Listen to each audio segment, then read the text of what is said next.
Hi, I'm Scott Daniels. I pastor in California, and I'm excited that you're exploring membership. Some of you may be really new to the Church of the Nazarene. You found a great place to worship, and there are some terms that we use that are pretty basic, but still may be kind of confusing. Words like Wesleyan, or even just the name, the Church of the Nazarene. What do those mean, and where do they come from? Let me start with the word Wesleyan. The Church of the Nazarene is part of a larger theological tradition we call the Wesleyan tradition. It really began with a theologian by the name of John Wesley in the 1700s, who was a minister in England who was concerned that the church of his day was sort of dead spiritually. And so he began to have all sorts of revivals, and the Spirit began to change the hearts and lives of people. And many of the theological traditions have carried on that Wesleyan tradition of what we call heart holiness. And sometimes when I'm asked, well, what is really the heart of Wesleyanism? What is a Wesleyan by definition? I say this, that almost all Christians believe that God's grace is pardoning, that God's grace forgives us of our sins, that is the primary thing that God's grace does. But Wesleyan traditions believe that God's grace not only forgives us, but that God's grace is transformational. That God doesn't just want to forgive us of our sins, but He wants to change us, transform us, shape our hearts so that we become the people that He created us to be. And Wesleyans therefore are pretty optimistic and hopeful that God's grace can change us from the inside out to be all that He created us to be. The Church of the Nazarene is part of the Wesleyan tradition. Now, the Church of the Nazarene has an interesting history also.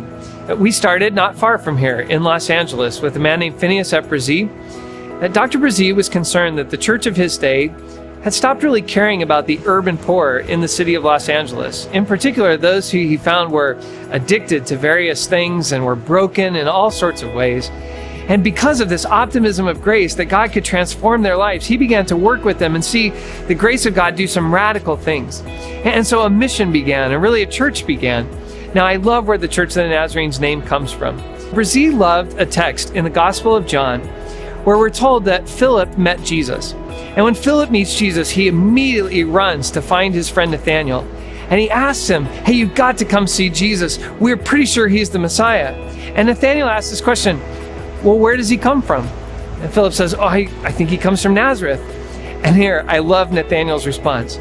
Can anything good come from Nazareth? Now, I've never been to Nazareth, but it was apparently a pretty dumpy town. And so the question is this, when Jesus is called a Nazarene, it's certainly referring to where he comes from, but Bresee loved that it also had this overtone that said, there is nothing good that can come from Nazareth. So that we are the Church of the Nazarene because we are this church that's devoted to Jesus Christ. But Bresee loved this idea that we would also be the church for Nazarenes, for people who no one thought anything good could come from them. That's where we would be oriented towards, and those would be the people we would reach out to. And so I love that the Wesleyan tradition has this idea that God not only wants to forgive us, but change us, and that the Church of the Nazarene, we are a church that is devoted to people who some folk have given up on. We are just convinced that the grace of God can change anybody and change us and transform our hearts to be what God created us to be. And so I'm excited that you are exploring what it means to be part of not only the Wesleyan tradition, but part of the Church of the Nazarene.